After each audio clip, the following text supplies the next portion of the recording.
On today's show, in honor of the World Series kicking off tonight, we got to talk about one of the star players who was formerly on the Padres, Juan Soto. Trade retrospective. Did they lose the trade? I see a lot of people talking about this lately. Was he underwhelming as a Padre? Lots to talk about. So let's get to it.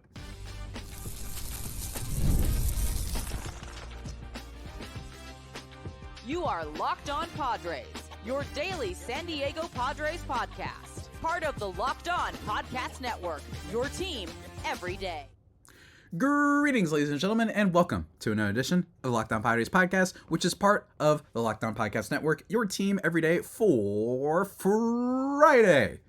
That's right, Friday, October 25th. As always, I'm your host with sometimes, occasionally, but certainly not always, the most, Javier Reyes. You can follow me on Twitter at Javipeno, Javiipeno, or at LO_Padres for updates on the show only. And also, go check out my written work over at Just Baseball, and check out my other baseball podcasting work at Baseball versus the World, both on Twitter and Instagram for just fun, evergreen topics, and especially be more fun as the season ends.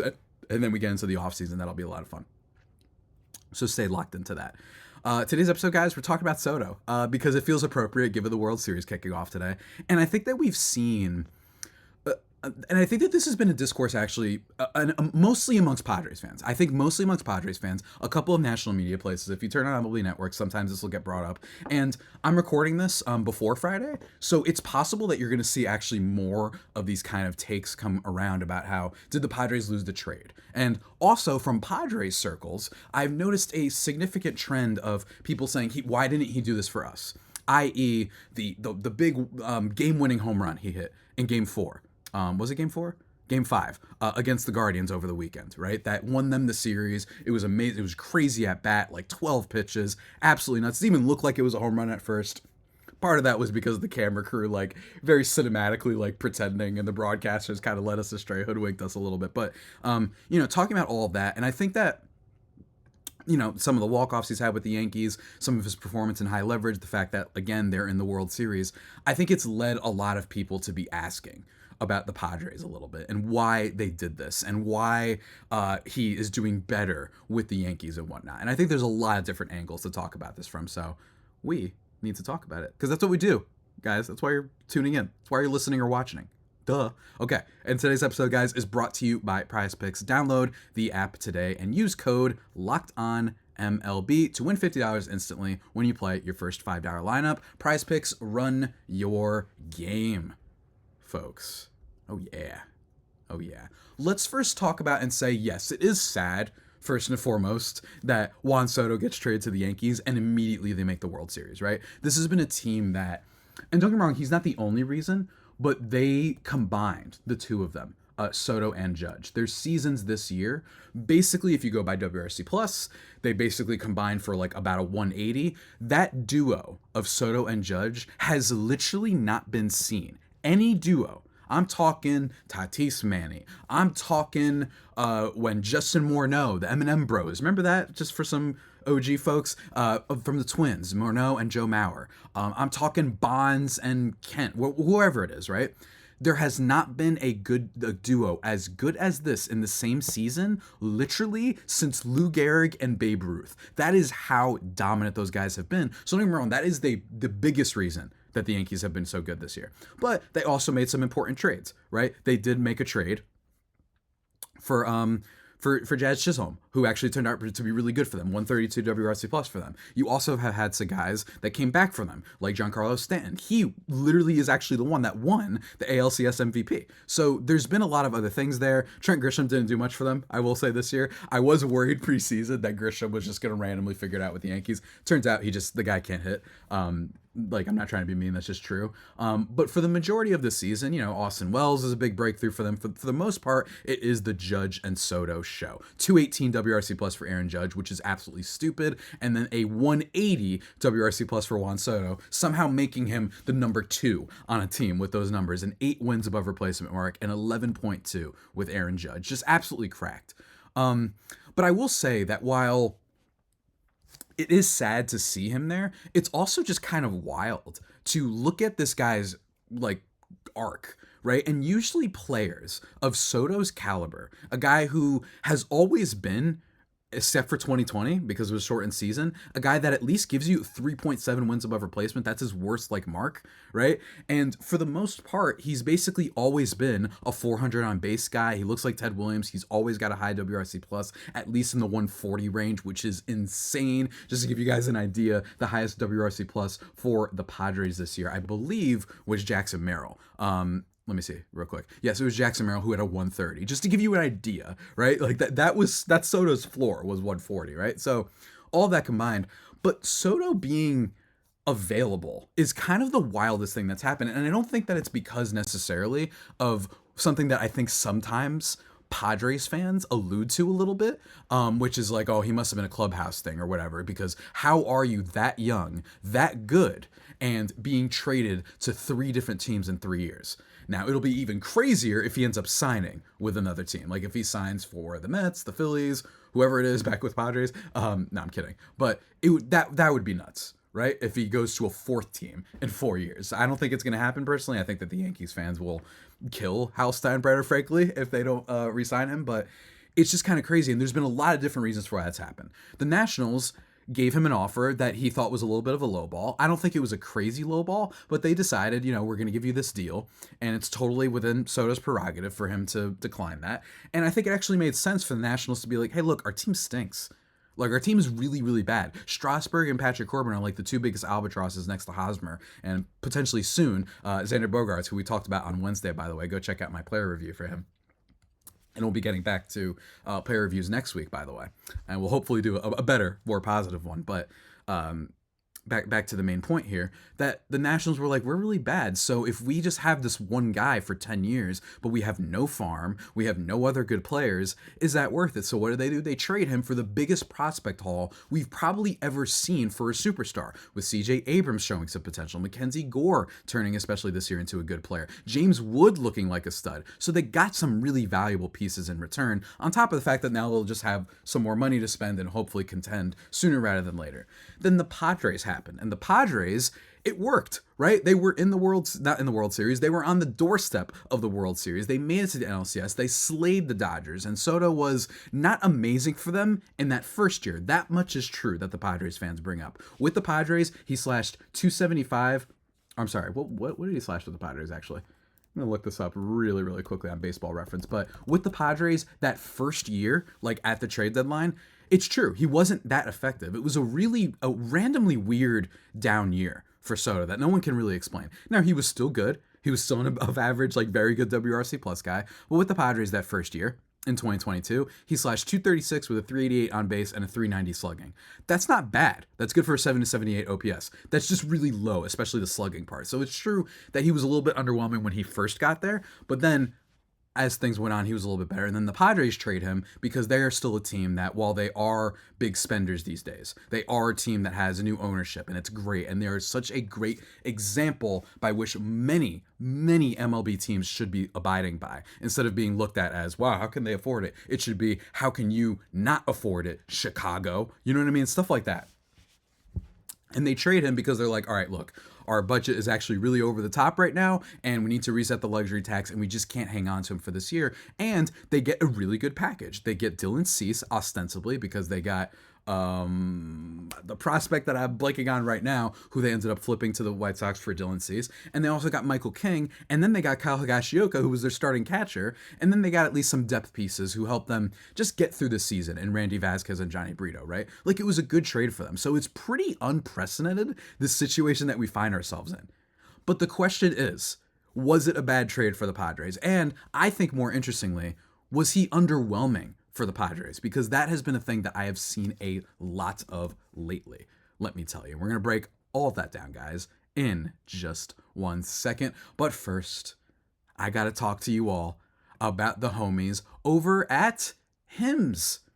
Ladies and gentlemen, that's right, new sponsor for today's podcast, and it is an important one. Let me tell you, sometimes intimate moping, hold on.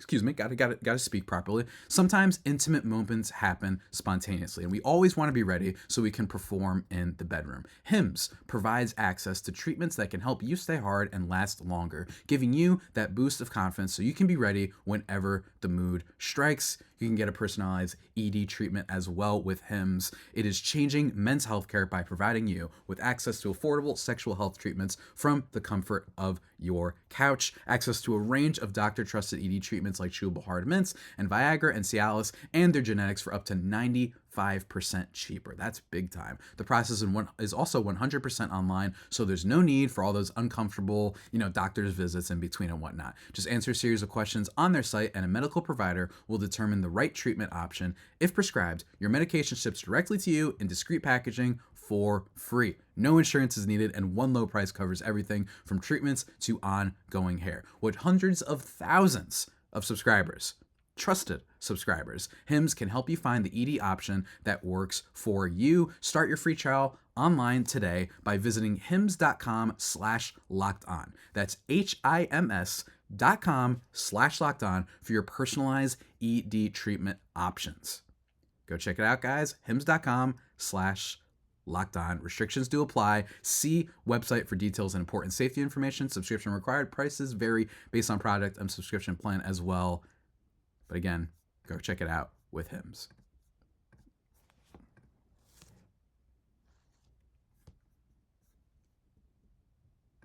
And just like that, everybody, we are back on today's episode, thriving and vibing into segment number 2, talking about the Juan Soto discourse, trade retrospective, all that stuff. And let's talk about, I want to answer kind of the first aspect of this. We kind of gave an overview in segment number 1. I want to just talk about this idea that I've seen going around a lot lately. And it was reached out to me by my Australian homie, Ye Ong, saying, Soto, this whole, Soto won the trade, in quotes, nonsense. I know that the Dads choked and the Yankees are in the World Series, but I don't think it's that binary, is what he messaged me. And that gave me the inspiration for this episode, because I do think that that isn't a very fair way to go about this. Now, there are two things that are true. Now, if we're just talking about Juan Soto himself, I don't know if he necessarily won the trade. I think that again, it is a little bit too binary. I don't want to, there's just so many different variables to all this. But it is true that, hey, he is on a team that made the World Series. Now, if he's on the Padres right now, do they make the World Series? Maybe. Maybe he doesn't allow the Padres to go 24 straight innings without scoring, right? That is totally, totally possible. But alas, this is where we're at right now. And I do think that there is at least some merit to the Padres fans out there and Padres folks out there who talk about how, why didn't he do this with us?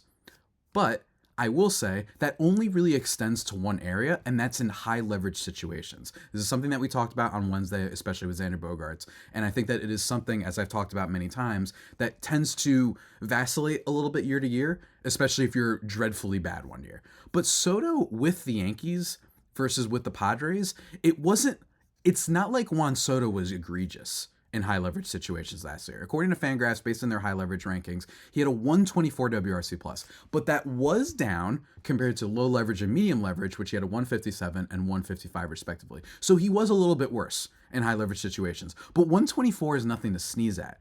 And it's also not exclusive to the Padres, right? This is not a player, that was on a team that he was the only one that blew it. No, we talked about Xander Bogaerts. We talked about Manny Machado. Fernando Tatis Jr. was streaky at points throughout the year. Trent Grisham was dreadful. There's plenty of other players that just weren't very good in high leverage situations. Jake Cronenworth was another one, right? All of that weird glut of random DHs they had, whether it be Matt Carpenter, whether it be Nelson Cruz, whether it later be G-Man Choi, they were just historically bad in that respect, right? The Padres just couldn't do it. Now, I will tell you this. In terms of the overall stats, again, yes, he was better with the Yankees. But it wasn't like he was bad with the Padres. He finished the season with a 275, 410, 519 slash line with a 154 WRC+, 6 wins above replacement. And by the way, he hit 35 home runs for the Padres in a ballpark that isn't usually conducive to that type of power, right? It was actually his career high in home runs with the Padres. Now, don't get me wrong, he then broke that. 41 homers the next year, and then 288, 419, 569 slash line, good for a 180 WRC+. And his defense was like slightly better. It kind of regressed as the season went on, but 8.1 wins above replacement. So don't get me wrong, he was better with the Yankees. He had his best career season with the Yankees, but it was a little bit of a better ballpark. And more importantly, he wasn't the only one that was bad in high leverage situations, guys. So I think that it's really, really unfair to tag Soto with that, especially when you look at the rest of this Padres team and you realize just how dreadful they were. Last year, in 2023, the Padres were, according to Fangraphs, one of the least clutch teams of the 21st century. Only 2 other teams were worse when you look at their clutch ratings, and the Dodgers and formerly Cleveland Indians, now Cleveland Guardians, won at least 90 games. So that tells you, now don't get me wrong, that tells you that the Dodgers, they weren't necessarily put in a lot of positions that year, or the Guardians, or the Indians at the time. Those 2 seasons, they weren't in positions where they had to make comebacks and drive in runs. They just had comfortable leads, good bullpen, starting pitching. So being clutch isn't the only thing that contributes to it. The Padres are the only ones, right? Like, they were dreadful last year. So I think that this idea that Soto was worse for the Padres is just frankly absurd. I really think it's absurd. And I know that some people will bring up this quote, right? Aaron Boone talked about how Juan Soto was very low maintenance, right? And Padres fans are saying, what the heck? That wasn't the case with us. Now, is that a little bit of the opposite of what we got last season? Sure. But I think that there's a couple reasons for this. Early on, Bob Melvin, when he was manager for the Padres, didn't necessarily manage him well. We had a whole controversy about where he was in the batting order, as opposed to the Yankees, who were so giving to Juan Soto that he literally was like, I'm not participating in early spring training activities because I am used to going and working down in Dominican Republic with my personal trainers and friends and family, whatever. And Yankees were like, yeah, do it. Like, whatever you do clearly works, so we're fine with that. So if you wanted to blame someone, maybe you can talk about early on last year. Then I don't necessarily know if Bob Melvin managed that well. And I also genuinely believe that the other part of this is that it was awkward for Soto. That's why there was some clubhouse weird, like, all that sort of stuff. I don't think it was because Soto was some unhinged diva in the Padres locker room. I think it's what was mentioned in the Athletic article a while back, a few months ago, talking about Juan Soto and his time, and him talking about, being with the Yankees now.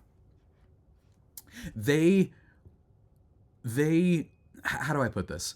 The Padres, I think what happened here was that Juan Soto, and they talked about this, that it was it coming out that he rejected the Nationals' offer that really put him on bad ice and kind of put him in a position and a headspace that was like, okay, I got to remember that this is a business and I got to remember to look out for myself because people are going to be brutal at times. Now, was this the worst thing that could ever happen, that it leaks? You know what I mean? That you're going to get paid this much money? No, but it's not about that. It's about the fact that you declined it and the fact that fans are going to be like, what the heck? That makes you look bad. Remember when the Yankees leaked that Aaron Judge turned down I think it was like 7 years, $275, right?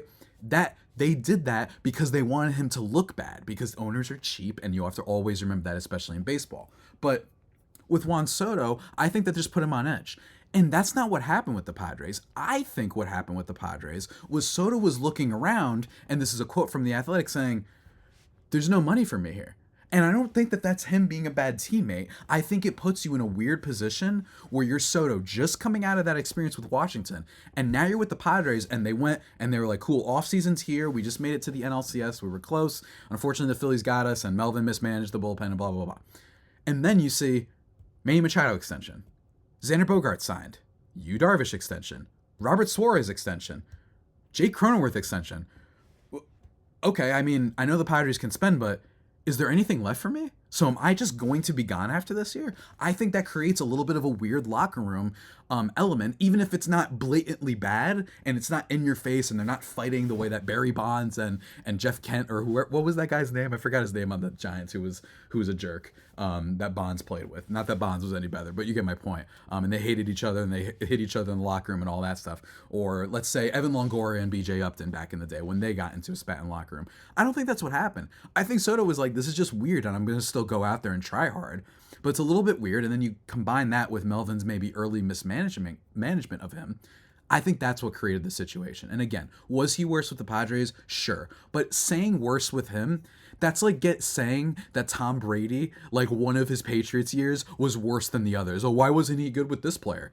Oh, well, he was better on the Bucks this one year than one of his Patriots years. Sometimes people just have better seasons, and I think that Yankee Stadium is more conducive to power, and that's why he took advantage of all that stuff and was great. He had a great season, but 6-win season with a 154 WRC plus, it's not him. It's that he was getting walks, and he wouldn't always produce with runners on base, but that wasn't exclusive to him, and at least he produced regularly, while there were other players who didn't even produce regularly. So that's my issue. Is I do think that this idea that it's on Soto is frankly just absurd, right? And also, it was just a hilariously bad luck season. So I really push back against this narrative that the Padres, that they just never got this. They never got to experience it. Where was it with us? I think there's a bunch of different reasons, like the ones that I just outlined, for why that was the case.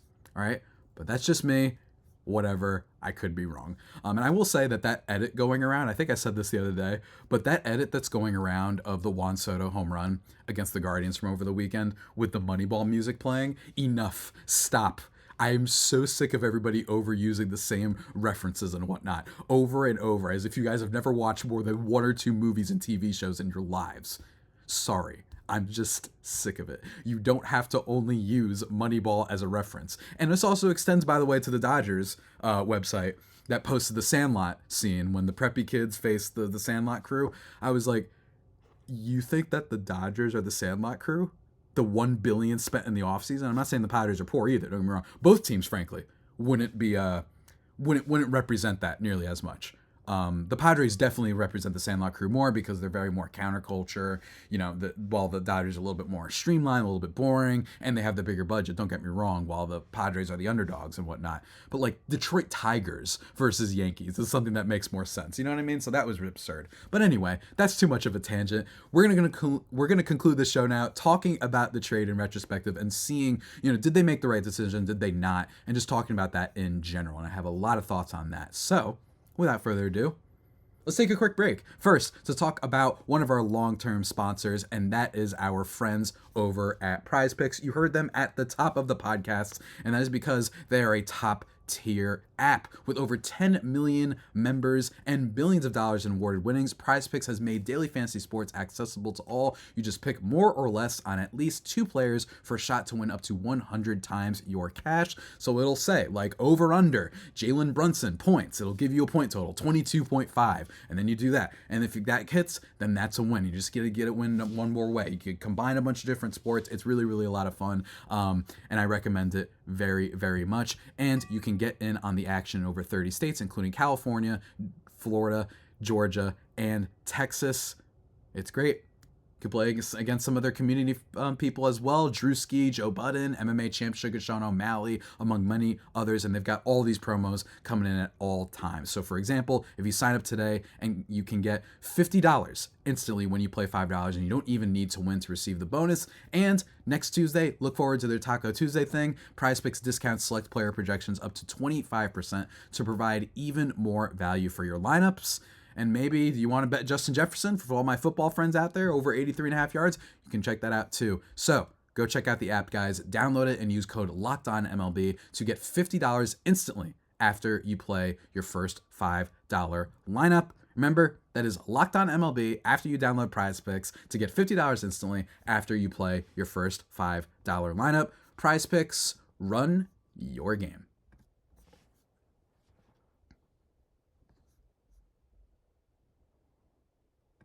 And just like that, everybody, we are back thriving and vibing to the final segment of this show. Just talked about all my thoughts on Juan Soto's tenure with the Padres. Now we're going to talk a little bit about the trade itself and whether or not it was a mistake now. Look, so a couple things. I'm about to repeat some points that I've said over, the last 8 months, it feels like, but they still are worth repeating.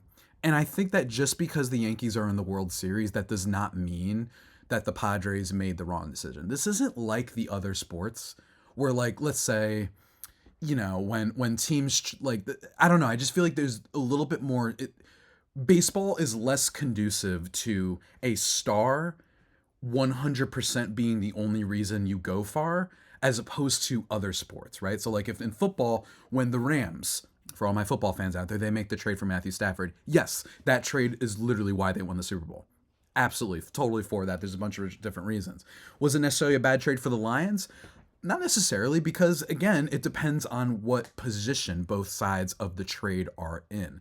And I think it's also worth noting that the Padres had to deal with the Dodgers, they had to deal with the Phillies, they had to deal with D-backs, there's a lot more teams, in my opinion, that were big, heavier hitters. In my opinion, the best teams this year were Phillies, Yankees, Padres, Dodgers, Mets, the D-backs for a while. Like, I don't think a lot of the best teams were in the American League. That's just me.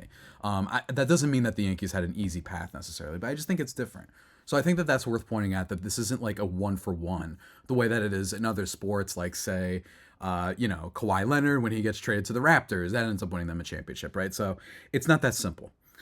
I think that there are multiple points on this. I think it comes down to this.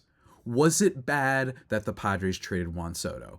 Yes. I think that is definitively the case. However, you have to bring up other parts to this. I think it was a mistake because you simply cannot let a player of that age walk. It's just not good. You cannot lose a player like Juan Soto, especially when you're a team and an organization that isn't being cheap, right? Old Padres, yeah, they would have to trade this guy after his first season because that's how baseball is, because it's stupid and there's a bunch of billionaires who run things. But I think that the Padres have shown you this is a new ownership group. They absolutely have the money to spend. And frankly, I think a lot of teams do too. So it was a mistake that they traded him. But the mistake wasn't that they traded him because of the money, because they really did need to get under the luxury tax. The mistake was them deciding to do all those other signings instead of prioritizing Soto. Now, I imagine there's other things to this, right? I imagine that maybe Juan Soto was like, do I 100% want to be here? I don't know for sure, but yeah, let's test it out. I'm excited to be a Padre. I'm excited to be with a different team. He was super amped when he first got there. All the vibes. I mean, you saw him at the Fan Fest, everything. Like, it was good. But he probably looked around and then immediately saw Bogarts, like I said in the last segment. So the Padres deciding to pay Manny, Bogarts, Cronenworth, Darvish, Suarez, they definitely could have not used that much money and instead spent it on Juan Soto. Maybe if you just don't do Bogarts and you don't do Darvish, maybe that's enough in terms of average annual value for you to be able to sign a Juan Soto. But it's also true that he costs a lot of money, right? Maybe you just don't do Manny Machado either. Maybe you decide, you know what, maybe let's not extend this guy. Let's see what happens after the offseason. I don't know. I do just overall think, though, that it's bad that they found themselves in that position. I do not think that you trade the prospect haul that they had if two things. One, you aren't able to sign Juan Soto, and two, you were still going to spend free agency money elsewhere. If I thought this is it, they're not going to be signing big free agents, it's going to be minor deals, then okay, that's one thing. But they spent the money on Xander Bogaerts, so they clearly were still down to spend. I don't think you make a trade like that, right? If you know that to me, it reeks of a failure to plan ahead on AJ Preller and the front office's part. But in terms of in a vacuum, I don't think that the Padres lost the trade. And I already told you why. They got their starting catcher in Kyle Higashioka, who had a breakout, really, really good season. He's always been a solid player, right, Higgy? He's always been solid as a catcher, but usually solid as a number 2 catcher. But this year, 105 WRC plus, it was actually hovering around like 115, 120 for much of the season. His highest was 102, and that was back in 2020, by the way. So a shortened season. He'd never, outside of 2020, had a WRC plus over 84. So this year he had a great season, especially when the Padres did not get anything as much as they wanted to have gotten out of Luis Campusano. And that was a nightmare, right? And especially because, Ethan Salas isn't ready. I don't think Valenzuela is necessarily a major league high quality catcher that they can rely on. So that made sense. And that's just the back end of the trade. Then you have Randy Vasquez. Not incredible, but it still does amount, even if you can't always see it. It's still good to have like backup sort of depth arms, even if they didn't pan out. And that's fine. You just need some guys, early on especially, maybe while Michael King is figuring some things out, right? Like, I still think that that's very important for a team to be successful in the long run. And by the way, Johnny Brito, I still think has some potential to get a little bit better. He's 26. Like, it's at least possible. Even though he is in AAA right now. And then the heart of the matter. The Padres, with all their issues, they lost Blake Snell and they lost Josh Hader, right? Josh Hader, who recently just got lit up to lose the Astros in the wild card series, by the way. They lost their best closer. And then they also lost their literal Cy Young winning pitcher. And then you still had the concerns heading into the season about, well, is Yu Darvish going to be able to be healthy? Is Joe Musgrove going to be healthy heading into this year? So you looked at a situation where you're like, oh my God, what do we do? So instead, they go out and they trade Juan Soto to get Michael King, who, by the way, is going to finish top 5 in Cy Young voting. And he was amazing this year, even if he did have a rough first month. And then the prospect, I think Drew Thorpe, that's who it was, among others that they acquired in the Soto deal. They traded Drew Thorpe in order to get Dylan Cease, who, while yes, he was a problem in the playoffs, and we're going to talk about him definitely over the offseason. I think that his pitch mix needs some tinkering, and I think that he could be better. But as a pitcher who's just going to help your team and make your team better, he was amazing this year. Plus strikeout stuff, threw a bunch of innings. He's great. Dylan Cease is not a giant problem, right? I'm telling you, he's Aaron Nola. He's Aaron Nola, where like if it comes to a playoff series and you're facing the best of the best, you worry about him if you're really relying on him. But in terms of just getting you through the season to even make playoffs a possibility, Dylan Cease is excellent. And by the way, both of these players had control for more than 1 year. So it's not like they went 1,000,000% on this year. That's really, really important. So to me, I don't think the Padres lost the trade. I think this is just how things happen sometimes.